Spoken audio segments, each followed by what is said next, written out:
"Good morning, Miss Parker," greeted the security guard with a friendly smile. Emily forced a smile in return, feeling her stomach drop. "Good morning, Joe," she replied, her voice shaking slightly. In the elevator alone, Emily closed her eyes and took a deep breath. "You can do it, Emily. You have to," she murmured to herself, her hands instinctively resting on her still flat stomach.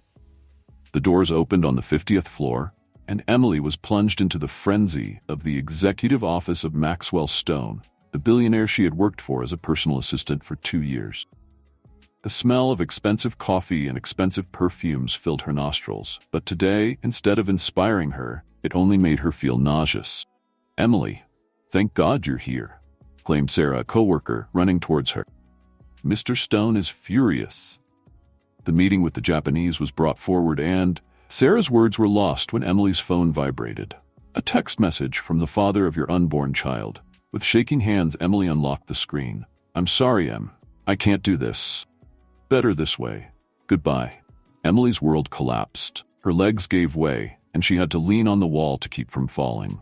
The hustle and bustle of the office turned to a distant hum, and his vision became blurred by the forming tears. "Emily, Emily, are you okay?" Sarah's worried voice seemed to come from far away. At that moment, the door to Maxwell Stone's office opened violently. "Parker, where the hell is the report I asked for?" thundered the billionaire's voice. Emily swallowed hard, fighting the wave of nausea and despair that threatened to engulf her smut. His dream of building a family, of having a stable life, everything was crumbling around him. She stuttered, unable to form a coherent sentence. Maxwell Stone's cold eyes narrowed, scanning her from top to bottom.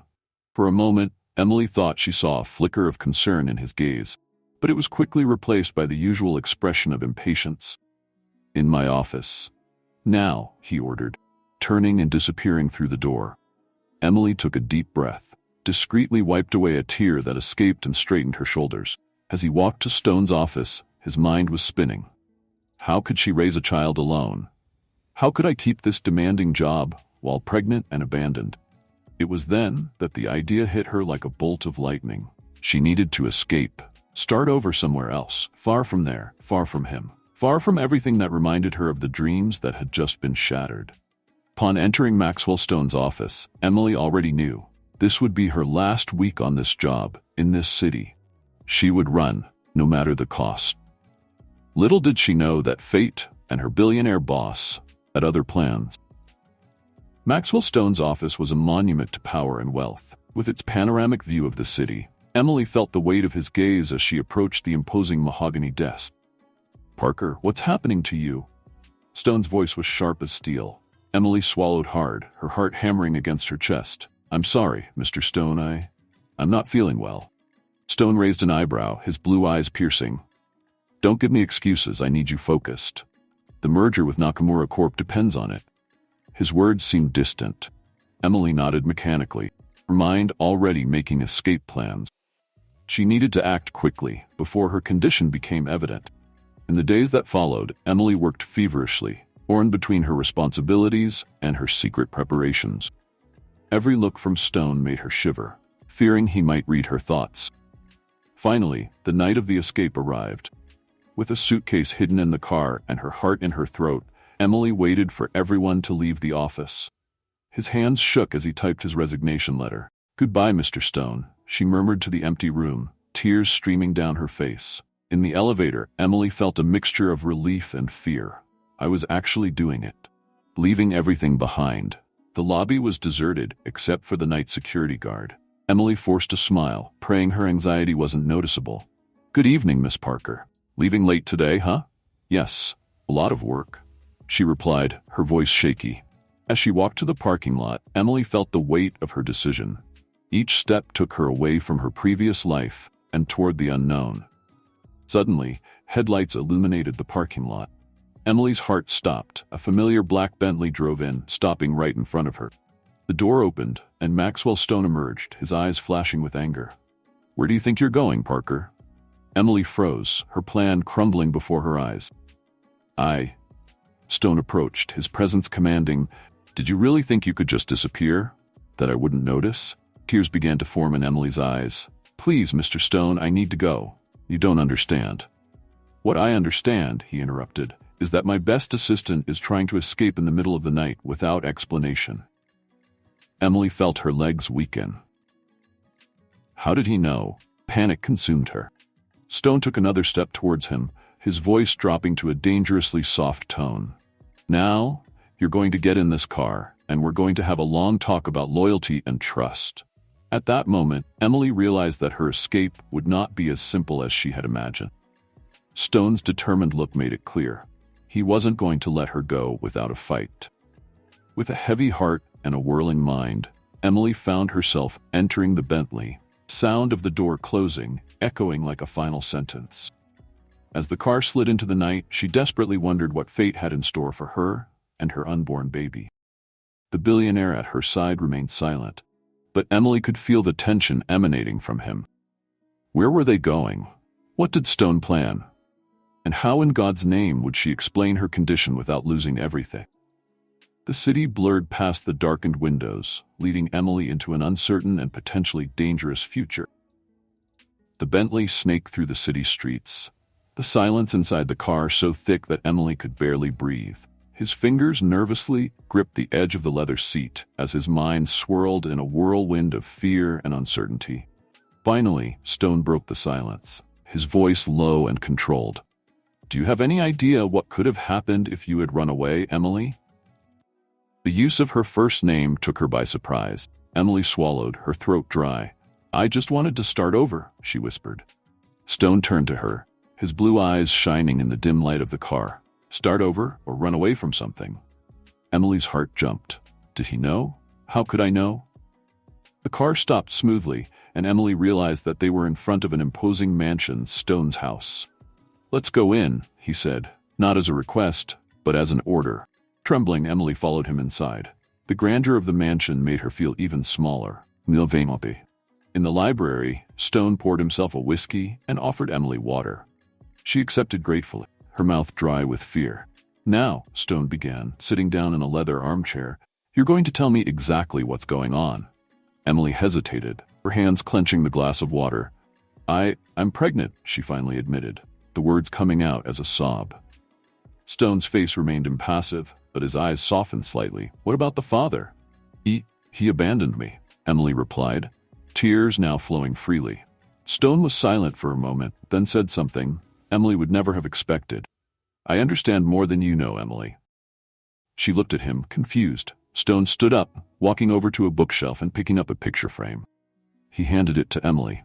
In the photo, a young woman was smiling, her eyes bright and full of life. Emily gasped. The resemblance was incredible. My sister, Stone explained, his voice thick with emotion. She was in the same situation as you 20 years ago. Pregnant, abandoned, desperate. Emily looked at him, shocked. What happened to her? Stone's face darkened. She ran away. I looked for her for years, but he paused, visibly swallowing. By the time I found her, it was too late. The silence that followed was heavy, filled with unspoken pain. Emily, Stone continued, his voice now gentle, I can't let the same thing happen to you. But there's more at stake here than you realized. He walked over to a table, picking up a folder. Nakamura Corp isn't just after a merger, they're involved in something much more sinister. And now, you're in the middle of it all. Emily felt the world spin. I don't understand. What does this have to do with me? Stone looked at her intensely. Because the man who abandoned her, father of her child, he works for them. The shock hit Emily like a bolt of lightning. Her legs gave out, and she would have fallen if Stone hadn't caught her. Emily, I know this is a lot to process, but I need you to trust me. Stone said, his voice urgent. Your life and that of your baby could be in danger. As Emily struggled to comprehend the magnitude of what she was hearing, a loud knock echoed through the mansion. Stone's face paled. They found us, he murmured. Icy fear spread through Emily's body. Who were they? What did they want? And how would she and her unborn baby survive this storm that seemed to swallow her? The knocking on the door became louder. More insistent, Stone grabbed Emily's hand. Come with me now. As they ran through the halls of the mansion, Emily realized that her failed escape was just the beginning. A new and dangerous journey was about to begin, one in which the choices she made would determine not only her future, that of her son, and possibly much more.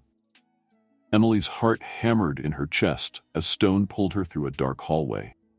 A sound of shattering glass echoed through the mansion, followed by heavy footsteps. "This way," Stone whispered, guiding her to a secret passage behind a bookshelf. As soon as the passage closed behind them, darkness enveloped them. Emily could hear her own labored breathing, mixing with the distant sound of harsh voices and furniture being knocked over. "Mr. Stone," she whispered, voice shaking. "Who are these people?" "Mercenaries hired by Nakamura," replied quietly, leading her down a narrow staircase. "They will do anything for money." Emily's stomach dropped. "And they're after me? My baby?" Stone hesitated for a moment. "They're after information, Emily, information you might have without even knowing it." They arrived at a small room, lit only by a dim light. Stone quickly punched in a code on a panel, revealing a safe built into the wall. "Emily, I need you to trust me now more than ever," he said, his intense eyes fixed on her. "What I'm going to show you will change everything." With shaking hands, he removed a flash drive from the safe and connected it to a nearby laptop. A screen flickered, revealing a series of documents and photos. "My God," Emily gasped, recognizing faces in the images. Nakamura executives, influential politicians, and her ex-boyfriend, the father of her child. "Nakamura is not just a corporation," Stone quickly explained. "They're involved in a global human trafficking and money laundering scheme. And your ex, he's one of the main operators." Emily felt the world spin, her legs gave way, and she had to lean on the wall to keep from falling. "No, it can't be," she murmured, tears streaming down her face. "I'm sorry, Emily," Stone said softly, placing a hand on her shoulder. "That's why he abandoned you. He was afraid you'd find out." A crash above them made Emily jump. They were running out of time. "Emily, listen," Stone spoke urgently, holding her by the shoulders. "You are the key to dismantling all of this. Without knowing it, you have access to crucial information. That's why they want you." "But I don't know anything," she protested, panic rising in her voice. "Not consciously," Stone replied. "But somewhere in his memory, in his files, there's something that could bring down the entire scheme." Another bang. Closer this time, Stone quickly unplugged the flash drive and handed it to Emily. "Take this, protect it with your life," he instructed. "There's a car waiting at the end of this tunnel. It will take you somewhere safe." "And you?" Emily asked, her heart clenching with fear. Stone smiled sadly. "I'll slow them down, give you a chance to escape." "No," Emily exclaimed, grabbing his arm. "You can't." "Emily," he interrupted, his voice soft but firm. "You carry more than just your son now. You carry the hope of countless innocent lives. You need to survive." Tears flowed freely down Emily's face as she nodded, understanding the weight of her responsibility. Stone quickly guided her to the tunnel exit.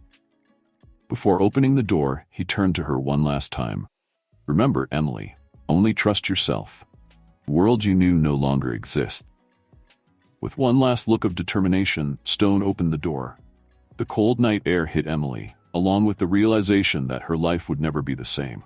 As she ran towards her waiting car, the sound of gunshots echoed behind her.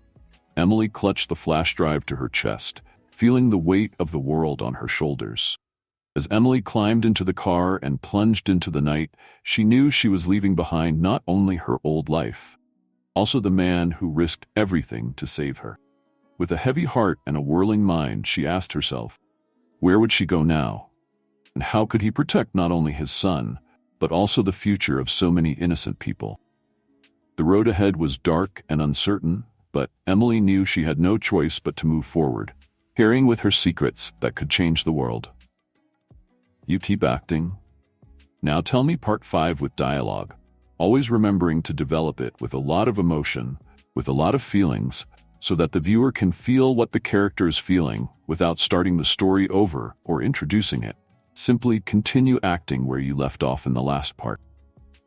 Always develop in a way to make the story more engaging and with suspense and that feeling about what will happen. Inner AI.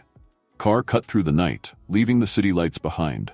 Emily, her heart still racing, looked nervously in the rearview mirror, fearing she would see headlights chasing them. The driver, a middle-aged man with serious features, remained silent. Where are we going? Emily finally asked, her voice shaking. Safe place, the man replied dryly. The less you know, the safer you will be. Emily nodded, swallowing the lump in her throat. Her hands unconsciously caressed her belly, seeking comfort in the small being growing inside her. After hours of travel, the car stopped in front of an isolated cabin in the mountain. The cold, early morning air made Emily shiver as she exited the vehicle. "Get in," instructed the driver. "There are supplies inside. Stay here and wait for instruction." Before Emily could ask any more questions, the man was back in the car, disappearing into the darkness. Alone, Emily entered the cabin, fear and uncertainty weighing on her like a suffocating blanket. Found canned food, water, and an old radio. In the oppressive silence of the night, she finally let the tears fall freely. Days passed. Emily alternated between moments of panic and determination. The flash drive burned into his consciousness, constant reminder of the burden he carried. On the morning of the 5th day, the radio crackled to life. "Hawk to nest, I repeat, hawk to nest answer." With shaking hands, Emily picked up the device. "End nest answering," she stammered. "The eagle has fallen," came the cryptic reply. "I repeat, the eagle has fallen. Prepare for immediate evacuation." Emily's heart sank. She knew instinctively that eagle could only refer to stone. Tears welled in her eyes as the reality hit her. The man who risked everything to save her was... His thoughts were interrupted by a noise outside. Steps. Emily froze, fear paralyzing her. The door slowly opened, revealing a figure she never expected to see again. "Emily." A familiar voice echoed through the cabin. She gasped, unable to believe her eyes. Jake? Her ex-boyfriend, the father of her unborn child, stood in the doorway, a look of regret and determination on his face. "Emily, I know I don't deserve your forgiveness," Jake began, taking a tentative step toward her. "But you need to come with me now. It's not safe here." Emily backed away, her body shaking. "No. Stone told me about you, about Nakamura. How could you?" Jake closed his eyes, pain evident on his face. "It's not that simple, Emily. There are things you don't know, things even Stone didn't know." "What do you mean?" Emily asked, her voice barely above a whisper. "The truth is much more complex than it seems," Jake replied, reaching out to her. "But we don't have time now. They're coming, and if they find us here, that will be the end." The distant sound of helicopters began to echo across the mountains. Emily felt panic rise within her. "Please, Emily," Jake begged, his eyes filled with an emotion she couldn't decipher. "I know I don't have the right to ask, but I need you to trust me one last time, for our son's sake." Emily hesitated, her heart torn between distrust and a desperate need for protection. The sound of the helicopters grew louder by the second. With one last look at the cabin that had been her refuge, Emily made the hardest decision of her life. She took Jake's hand. "If this is a trap," she warned, her voice shaking with emotion and fear, "I swear you'll regret it." Jake nodded solemnly. "I'm going to spend the rest of my life trying to right my wrongs, Emily. Starting now." As they ran into the forest, leaving behind the ever-closer sound of helicopters, Emily couldn't help but wonder. Was she running toward salvation, or straight into an even more dangerous trap? The forest swallowed them, and with it, the last vestige of the life Emily once knew. Ahead of him, an uncertain future unfolded, full of dangers, secrets, and perhaps a chance at redemption. The dense forest swallowed the sounds of their hurried footsteps. Emily, her heart racing, followed Jake through the tangle of trees and bushes. The drone of helicopters faded in the distance. Fear still pulsed through his veins. "Jake," Emily panted, struggling to keep up. I need to rest." Jake looked back, concern evident in his eyes. "Just a little more, Emily, we're almost there." She nodded, gathering her last strength. Flash drive weighed heavily in his pocket, constant reminder of what was at stake. Finally, they reached a small clearing. In the center, camouflaged among the trees, was a jeep. "Get in," they constructed, helping Emily into the vehicle. As Jake drove off, Emily finally found her voice. "Now, are you going to tell me what's really going on?" Jake sighed deeply, his eyes fixed on the makeshift road ahead. "Nakamura Corp is just the tip of the iceberg, Emily. There's a much larger organization behind all of this. Stone." He was getting too close to the truth. Emily felt a shiver run down her spine. "What about you? Whose side are you really on?" Jake was silent for a moment, his expression a mix of pain and determination. "On the right side, Emily, I always have been, but to fight them, I had to become one of them." A double agent, Emily whispered, realization hitting her like a bolt of lightning. Jake nodded. Abandoning you was the hardest thing I've ever done, but it was the only way to keep you safe. Tears began to stream down Emily's face, a mixture of relief and anguish. Why didn't you tell me? The less you knew, the safer you would be. Jake replied, his voice breaking, but now with Stone. Paused, swallowing hard. We need you, Emily. The information you have without even knowing it is the key to bringing down the entire operation. The jeep emerged from the forest, revealing a makeshift landing strip. A small plane was waiting. Where are we going? Emily asked, fear and anticipation mixing in her chest. To the only place where we can be truly safe, Jake replied, parking the jeep, and where we can finally fight back. As they approached the plane, a figure emerged from it. Emily gasped, recognizing her instantly. Mr. Stone? She exclaimed in disbelief.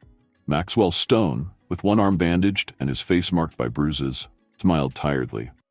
Hello, Emily. Sorry for the scare. Sometimes you have to let the enemy think they've won. Emily looked from Stone to Jake, her mind spinning with the revelations. You two?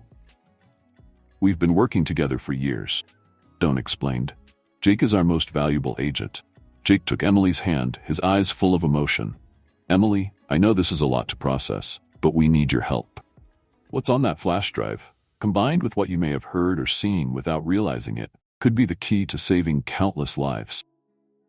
Emily felt the weight of responsibility on her shoulders, but also a new determination dawning in her heart. She placed her hand on her belly, thinking about her son's future. What do I need to do? She asked, her voice steady for the first time in days. Stone smiled, a gleam of hope in his tired eyes. First, we're going to get to safety. Then, Emily, you're going to help us uncover the biggest criminal scheme in modern history. As they boarded the plane, Emily knew she was leaving behind not only her old life, but also her fears and uncertainties. In front of him, an uncertain future unfolded, full of dangers but also possibilities. Plane took off, taking them into the unknown. Emily looked out the window, seeing the sunrise on the horizon. It was a new day, a new beginning, and she was ready to face whatever came, no longer as a victim, but as a warrior determined to make a difference. With Jake by her side and the promise of justice ahead, Emily felt, for the first time in weeks, a spark of hope. The path would be difficult. She was prepared to fight for her future, for her son's future, and for the future of a world free from the shadow of evil they had discovered. The horizon opened before them, full of promise and danger, and Emily Parker was ready to face each one of them. With courage, determination, and the love that was growing inside her, both for her son and for the cause she now embraced. The real battle was just beginning.